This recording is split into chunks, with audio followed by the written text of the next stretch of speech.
Ladies and gentlemen, it is your host with the most, Avery LR32 here, and destroy the ever-living New Year's boo-boo stain. Ooh, don't be doing that at New Year's Eve or day, as we climb on in to 1,600 subscribers. We're only about 30 away right now. I really do appreciate all of the love and support. Hope y'all having a blessed, happy New Year. Well, soon to be Happy New Year, but it may as well be 2025 at this point. It took me 3 times to record my intro. That should show how rusty I am. I took, a few days off. It's been 5 or 6 days now. Filmed one video while I was gone on vacation. Wanted to take a break from the game and just chill out, enjoy the holidays and all that.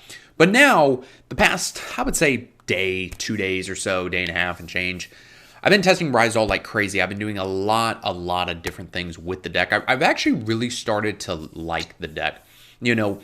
If you watched my in-depth video where I talked about how the deck is very skill intensive and a lot of skill expression, and it's not very enjoyable for me.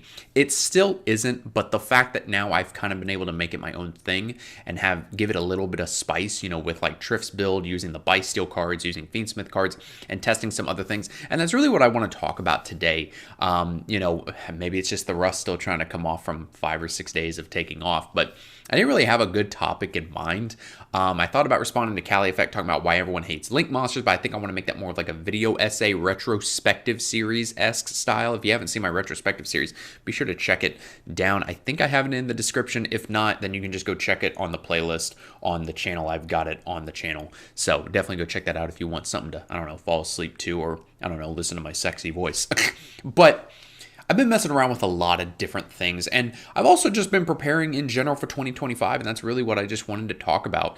Supreme Darkness, a lot of people are talking about it with Mulcharming Nyarlathotep and the new hero cards and the new Primite cards, but outside of really Mulcharming Nyarlathotep, kind of, and the fucking Primite cards, what else is there really to wet your jimmies over? Like, Supreme Darkness is not that great of a set. Now, granted, maybe the TCG exclusive we get is absolutely insane, which I think that's already been revealed and it had some weird name. But yet, besides the point, I think it was the Ritual archetype, right? And that isn't very good. At least the first wave of it isn't. And so, outside of Mulcharming Nyarlathotep and like Fiendsmith Rex Tremende, maybe, there's really not a whole lot of stuff that's going to impact the meta when it comes to Supreme Darkness, at least not until we get the Blue Eye Structure deck February 14th, because then you can start playing the Primate cards in that, and, then the stuff's going to be pretty decent. I think Blue Eyes will be a top 3 deck for sure at that point. But going into specifically YCS Orlando, which is what my butt's concerned with and playtesting for, I don't really think the format's going to be a whole lot different from what we're seeing now. Yeah, there's going to probably be some people teching in things, and specifically into Ryzol, unless like there's some other spicy deck that comes out of the YCS, like a Malice Ryzol Kashtira Fiendsmith Buy Steel deck. I wouldn't be surprised if some sort of shit like that exists on the planet that someone's cooking up. But outside of that, and like playing Twins of the Eclipse in Ryzol, there's not going to be a whole lot that changes, and it's going to be the tech cards that you mess around with that's really going to make you better. And I've actually been messing around with few different ones, but the main 2 big ones that I've been messing around with is Kage Tokage and Spirit of Flames. Now, you're probably like, Avery, what in the hell are these cards? Believe it or not, I think Spirit of Flames, correct me if I'm wrong, but I think Spirit of Flames got its debut in the, Flames of Destruction structure deck that was utter dog shit. Like, you talk about a bad structure deck. Structure deck now are amazing. The Charmer structure deck is amazing compared to the Flames of Destruction structure deck from the early 2000s. And it came out with the Wind one too. And anyway, it was dog water. But Spirit of Flames is a level 4 fire pyro monster that simply says you can banish a fire monster from your grave, special summon this card, and gains like 300 or 400 attack during your battle phase only. It's like 1600 attack. But it's level 4. You know what that means, Sugar Boo Bear. You get a Ryzol Sword, or I think Node as well as a fire, if I remember off the top of my head. You banish a fire from your graveyard. You drop out the Spirit of Flames, or hell, you go Bonfire, which becomes even more of an extender with Spirit of Flames. You can search the Spirit of Flames, banish a fire, which Duo Drive's also a fire, which is really fucking funny. You could drop out Spirit of Flames. You've got a level 4 on the board. It's really good. Another one, like I just said, is Kage Tokage. The problem with Kage Tokage, and for those of you who haven't been around the block for over a decade at this point, like I have, Kage Tokage was actually seeing a lot of play in like gadget decks, like what your boy Robbie Cole was running around with. I remember he was playing stuff like that in Dragon Ruler format because all the gadgets are Earth. So you would play Red Ox. You'd have Tin Goldfish, which on normal summon could special summon level 4 from hand, basically like an OG Platinum or Gold gadget. And then he was also playing Kage Tokage. So if you normal summon a level 4 monster, it says when you summon a level 4 monster, you can activate its effect in hand to special summon it, and it can't be used as a synchro material. So you can use it nowadays for link climbing and Xyz plays, things like that.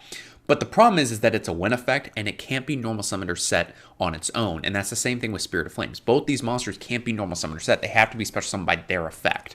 So, like, if you go normal summon Ice Rizal and attempt to activate the effect, you can't chain block, like, say, an Ash with the Kage Tokage because it's a win effect. So the opponent would still have a chance to respond. Now, like, let's say they imperm your Ice Rizal or Ash or whatever, then you can chain the Kage Tokage, summon it out, and now you can, I don't know, do Fiendsmith line. But I don't know if that extender is really worth it, because now that I've messed around with the Bysteel cards seem really, really good. The problem is the deck count, and I think that that's actually going to be something that we're going to be seeing with a lot of decks moving into 2025, is that people are going to be throwing engines upon engines upon engines into their deck. And I wouldn't be surprised if at some point we see the hand trap count drop off. You know, I've mentioned this at least 5 times, talking about the OCG, where the OCG plays, 3 droplet and then like 11 to 13 hand traps. Now, granted, they just got a ban list, so that may change things, and Dweller's banned of all things. I haven't even talked about that, but I was away on vacation, so it is what it is, right? But the only thing that we really care about is that Dweller is banned, and that may come to us.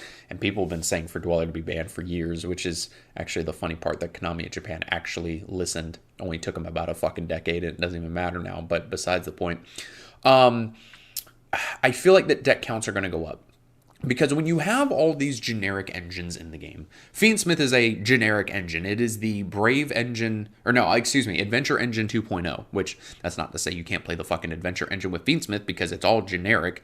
You just kind of have to play more bricks, but I digress.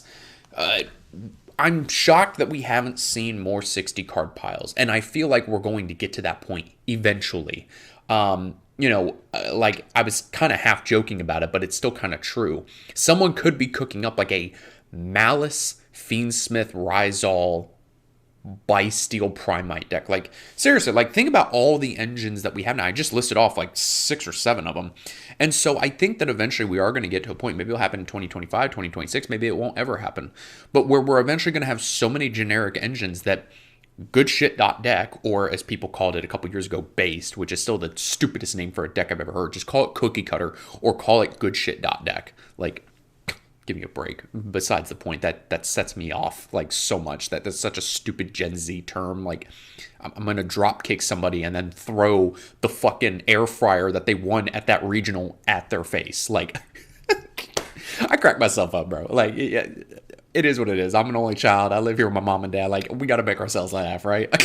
But that's actually pretty good. You throw an air fryer at their face, you're going to get banned, but at least, they got their prize support. But besides the air fryer situation, Jesus Christ, we're going to eventually hit 60 card piles. You can call that a bold prediction for 2025, I guess, but you can really throw Rizal and Fiendsmith into anything, really, because unless you're using the special summon effect of the Rizal monsters, you don't get locked into anything. Even Triff talked about it in his deck profile using the Bysteel cards. He said this is not a Rizal deck.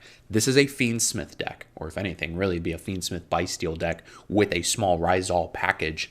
Normal summon Ice, special summon X, search Sword. Sword is full combo. Exceed off the 2 Ice and X into Exciton and do full Fiendsmith combo. Like, why would you not? And what's crazy about it is that it's also so splashable.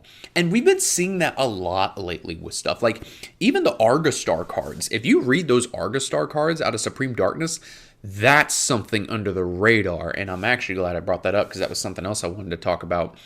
Out of the gate, even pre-Alliance Insight, this deck can play 15 hand traps, and it's a shifter deck. And the stuff is generically good. So, like, you can play it in Eldritch. You could play a 60 card pile of Fiendsmith Rizal, maybe cut the Bysteel package for Argostar cards. And then if the opponent, I guess, I'm thinking of scenarios off the top of my head, but like if they nib you, then okay, cool. You've got these continuous traps that like can become bodies and slow the game. And then you can do chip burn damage.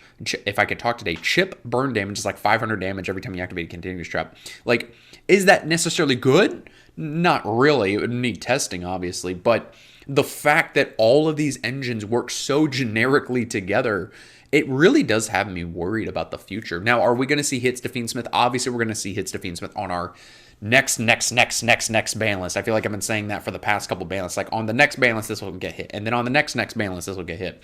That's been an issue in of itself.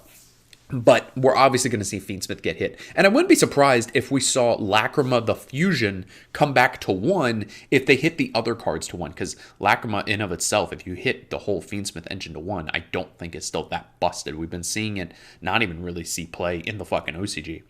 Granted, and I'll end the video on this, granted, Maze of the Masters, it's going to be like the Magnificent Mavens. Like, we're getting 7th Tachyon, and that shit's insane. That's what creates Catapult Turtle FTK. But I really don't think Catapult Turtle FTK is going to be all that good. Unless, like, what I thought of just out of the gate was you play rank 8 Axes, which is, if you don't know what that is, it's Tempai, but with a lot more engine, and it's level 8 monsters. You could play it as a going second deck, OTK the opponent with Numeron Dragon, and then if they make you go first, you just side deck into the Catapult FTK.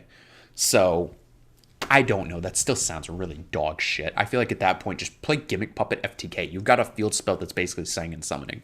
But guys, let me know what you think about all this. Are you preparing for Yu-Gi-Oh! 2025 at all, or are you just still taking a break from the game? I know a lot of my subscribers, I've been seeing you all in the comments talking about you've gone to retro formats, which again, you should check out my retrospective playlist where I've talked about formats all the way from 02 to like current day. I still need to talk about TOS format. I really need to write a script for that.